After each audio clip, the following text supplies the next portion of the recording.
Malaysia में एक बवाल खड़ा हो गया है और ये एक बवाल खड़ा हुआ है FA-50 और तेजस को लेकर। क्या कोरिया की कंपनी के जो फाइटर जेट है FA-50 उसे चुनने के पीछे एक बहुत बड़ा झोल था। अब इन्वेस्टिगेशन की टीम बैठ गई है मलेशिया में कि आखिर तेजस छोड़कर FA-50 क्यों खरीदा। पर जो वजह बताई है इन्वेस्टिगेशन टीम ने वो ये कहा है कि किसी तीसरे देश ने इस मामले में एंट्री की थी। जानेंगे क्या है मामला। वहीं दूसरी तरफ कंगाल पड़ोसी पाकिस्तान, स्थिति अब सचमुच ऐसी हो गई है कि नंगा नहाएगा क्या और निचोड़ेगा क्या। पाकिस्तान का CDS 93% गिर चुका है। भीषण आर्थिक तबाही। लेकिन क्या हुआ, वो जो दो दोस्त घुमा करते थे, शायद चीन ने भी कहा था कि हम 12 बिलियन देंगे, सऊदी अरब ने भी कहा था कि हम कुछ बिलियन वगैरह देंगे। आखिर उनका क्या हुआ, जानेंगे कैसे जैसी करनी वैसी भरनी हो रही है। आइए जानते हैं इन खबरों को विस्तार से। कोरिया की एरोस्पेस इंडस्ट्री बहुत खुश हुई थी। खुश इसलिए हुई थी कि रॉयल मलेशियन एयरफोर्स ने चुन लिया था कि हाँ, हम 18 FA-50 लाइट कॉम्बैट एयरक्राफ्ट आपसे खरीदेंगे। $873 मिलियन का ये कॉन्ट्रैक्ट था, जिसको लेकर कई देश यहाँ पर थे,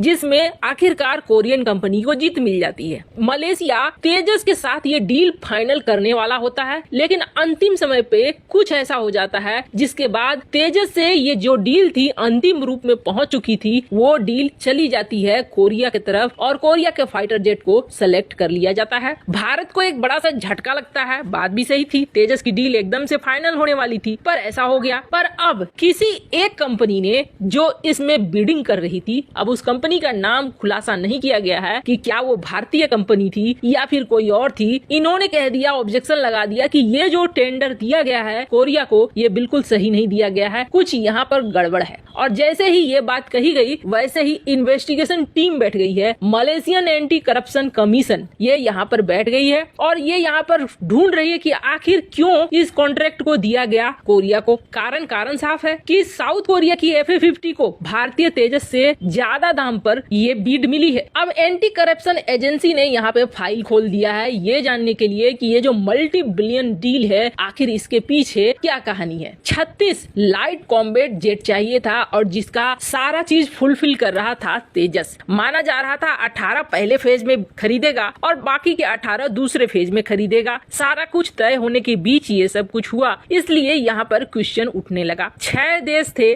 जिसमें JF-17 भी था और FA-50, इसके अलावे ब्लॉक 20, M3, M346 ये सारे थे और हिंदुस्तान एरोनॉटिकल लिमिटेड का तेजस था, तुर्की का हरजेट था, रूस का MiG-35 था। पर डील तेजस के साथ आगे बढ़ रही थी। अचानक से तेजस बाहर हो जाता है और KF-50 चुन लिया जाता है, जबकि तेजस ने ये भी ऑफर दे दिया था कि हम आपके देश में 30% लोकली मैन्युफैक्चर्ड पार्ट लगाएंगे, यानी वहाँ के लोगों को भी फायदा होता। अब कहा जा रहा है कि अनसक्सेसफुल बिडर ने यहाँ पर क्वेश्चन उठा दिया है, जिसके बाद ये सारा इन्वेस्टिगेशन बैठा हुआ है। और ये इन्वेस्टिगेशन इसलिए भी बैठा हुआ है क्योंकि मलेशिया में उस वक्त एक केयर टेकर सरकार थी, चुनाव होने वाले थे। तो क्या केयर टेकर सरकार ने सचमुच में पैसे वैसे लेकर साउथ कोरिया को ये डील दे दी? बहुत तरह के प्रश्न उठ रहे हैं। यही वजह है कि यहाँ एक बार फिर से तेजस बवाल मचा रहा है। खैर, जहाँ एक तरफ ये सब कुछ हो रहा है, वहीं दूसरी तरफ हायरे कस्में और वादे। चीन और सऊदी अरब दोनों ने पाकिस्तान को बुरी तरीके से धोखा दे दिया है और इसके पीछे एक कारण है। आपने देखा हाल ही में चाइना ने बयान दिया कि हम देने वाले हैं करीब $9 बिलियन,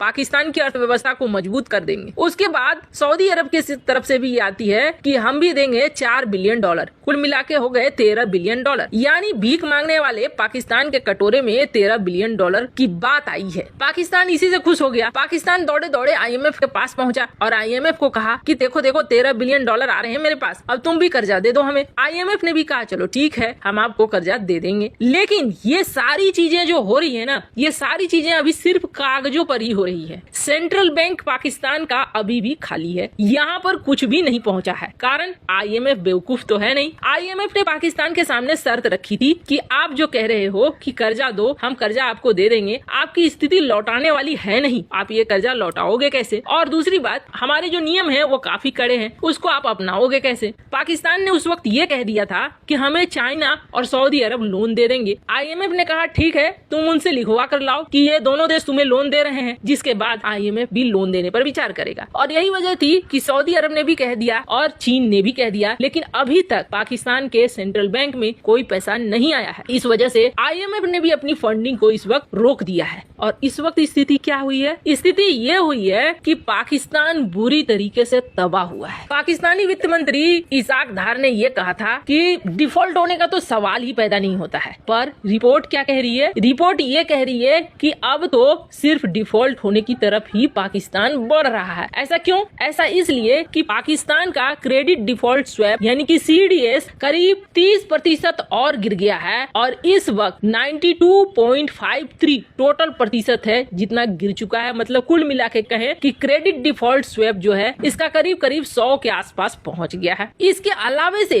पाकिस्तान को $1 बिलियन का लोन दिसंबर 5 को चुकाना है और ये कहां से चुकाएगा, ये सबसे बड़ी समस्या बन गई है। फॉरेन रिजर्व की बात करते हैं। पाकिस्तान का फॉरेन रिजर्व कितना बचा है? तो 7.9 बिलियन। कुछ दिन पहले तक 8 था, गिर रहा है। अब सिर्फ CDS की ही बात नहीं करते हैं, बल्कि FDI यानी फॉरेन इन्वेस्टमेंट यहाँ से निकल तो रहे ही हैं। कहा जा रहा है कि 52% तक सिर्फ 4 महीने के अंदर निकल चुके हैं फॉरेन इन्वेस्टमेंट जो पाकिस्तान के अंदर थे। बुरी तरीके से चीजें यहाँ पर अव्यवस्थित हो रही हैं और ये पाकिस्तान के डिफॉल्ट होने की तरफ बढ़ रहा है। अगर चाइना और सऊदी अरब पैसे नहीं देते हैं तब तो समझ लीजिए कि पक्का हालात बहुत खराब होने वाले हैं। वैसे आपको क्या लगता है, क्या चाइना सऊदी लोन देंगे और अपने कहे पर कायम रहेंगे? कमेंट कर अपनी राय जरूर बताएं। जल्द मिलते हैं अगले वीडियो में नई खबर के साथ।